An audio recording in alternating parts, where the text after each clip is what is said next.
আপনি পদত্যাগ করতে চান, সেই জিনিস আমাদের জানতে হবে এনসিপির নেতা নাহিদের কাছ থেকে। এটা আমাদের জন্য লজ্জাকর ব্যাপার। আজকে আপনি যে সংস্কারের কথা বলছেন, সাধারণ মানুষের কি সংস্কারের একটা প্রস্তাব আপনি নিয়ে আসছেন? আজকে 28 লক্ষ মানুষ চাকরি হারিয়েছে বাংলাদেশে, ওই তার সংস্কারের তো কোনো কথা বলে নাই। আজকে ব্যবসায়ীরা হাহাকার করতেছে, এনবিআর দিয়ে এবং বিভিন্ন সংস্কার দিয়ে তাদেরকে শেষ করে ফেলাচ্ছেন, গার্মেন্টস বন্ধ হয়ে যাচ্ছে, ওই তাদেরকেও কথা বলার কোনো জায়গা নাই।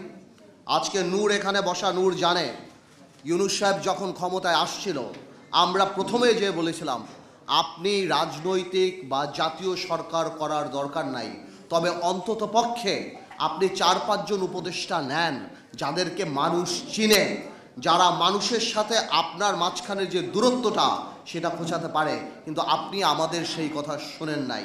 আজকে আপনার যে উপদেষ্টারা আছে তাদের অর্ধেক উপদেষ্টার নাম বাংলাদেশের মানুষ বলতে পারে না।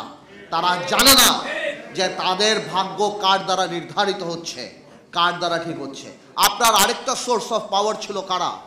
আপনার আরেকটা সোর্স অফ পাওয়ার ছিল, যেটা আমার ভাই রাশেদ বলে গেল, যে আর্মি। আজকে কেন আর্মির এইভাবে কথা বলতে হয়? আর্মির সাথে দূরত্ব কে সৃষ্টি করেছে? রাজনৈতিক দলের সাথে দূরত্ব কে সৃষ্টি করেছে? আজকে অনেকে আমাকে জিজ্ঞেস করে, পার্থ ভাই আপনারা ডিসেম্বরে নির্বাচন চান না? ডিসেম্বরের কথা তো আমরা বলি নাই, আপনি বলেছেন ইউনূস সাহেব জাতির সামনে ডিসেম্বরের কথা।